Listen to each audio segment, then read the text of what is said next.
لا إله إلا الله محمد رسول الله لا إله إلا الله محمد رسول الله. Welcome to Radio HRDF. أنك الله أحلامي مبللة. بسم اللہ الرحمن الرحیم.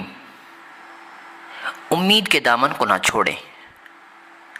ایک مرتبہ مشہور شاعر علامہ اقبال کلاس میں دیر سے پہنچتے ہیں. استاذ نے لیٹ پہنچنے کا سبب معلوم کیا. عقلمند اقبال نے مسکراتے ہوئے جواب دیا کہ اقبال تو ہمیشہ دیر سے ہی آتا ہے. وہ یہ سبق دینا چاہتے تھے کہ اقبال کا مطلب ہے نصیب، اور نصیب کبھی بھی جلد یا دوڑ کر نہیں آتا، وہ دیر سے ہی آتا ہے. وبا کے اس عالم میں ہمیں حد سے زیادہ خوف زدہ یا بے اعتماد ہونے کی ضرورت نہیں. ہمیں صبر اور خود اعتمادی کے ساتھ اس کا ہمت سے مقابلہ کرنا چاہیے. بے شک یہ وقت گزر جائے گا اور نصیب کا وقت ضرور آ کر رہے گا. تمام لوگوں کو اپنی صحت، ملازمت اور مال کے ضائع ہونے کا خوف ستا رہا ہے. سب لوگ اسی کے بارے میں گفتگو کر رہے ہیں. اس کے بعد آنے والے وقت کے لیے ہمیں پر امید ہونا اور خوف کے عالم میں نصیب والے وقت کا انتظار کرنے والے لوگ ہی کامیاب ہو جاتے ہیں. اس کے بعد کی دنیا کے بارے میں خالق کائنات کا کیا ہوا وعدہ ہمیں بے خوف اور ثابت قدم رکھتا ہے. اللہ فرماتا ہے: وعد الله الذين آمنوا منكم وعملوا الصالحات ليستخلفنهم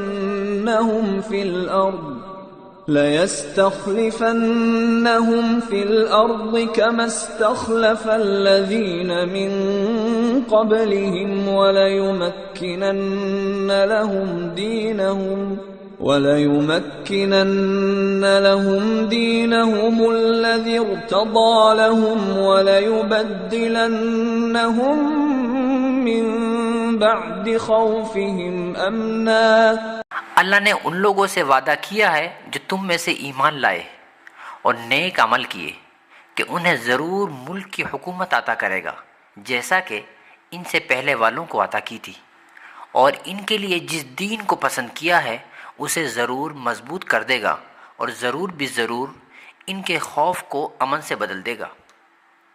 جس زمانے میں اللہ کے نبی صلی اللہ علیہ وسلم معمولی صدقہ بھی نہیں کر سکتے تھے، اس دور میں سراقہ اور عدی بن حاتم سے ایسا وعدہ کیا جو ان دونوں کے وہم و گمان سے بہت پرے تھا. نبی صلی اللہ علیہ وسلم کا دیا ہوا وعدہ پر امید سماج کے سامنے مستقبل میں سچ ثابت ہو کر رہا. ہمیں نتیجے کا صبر سے انتظار کرنا چاہیے، اس کے لیے جلدی نہیں کرنی چاہیے، لیکن ہماری چاہت یہ ہوتی ہے کہ نتیجہ جلد مل جائے. صبر اور کوشش کیے بغیر کوئی بھی سماج اپنے نصیب کو حاصل نہیں کر سکتا.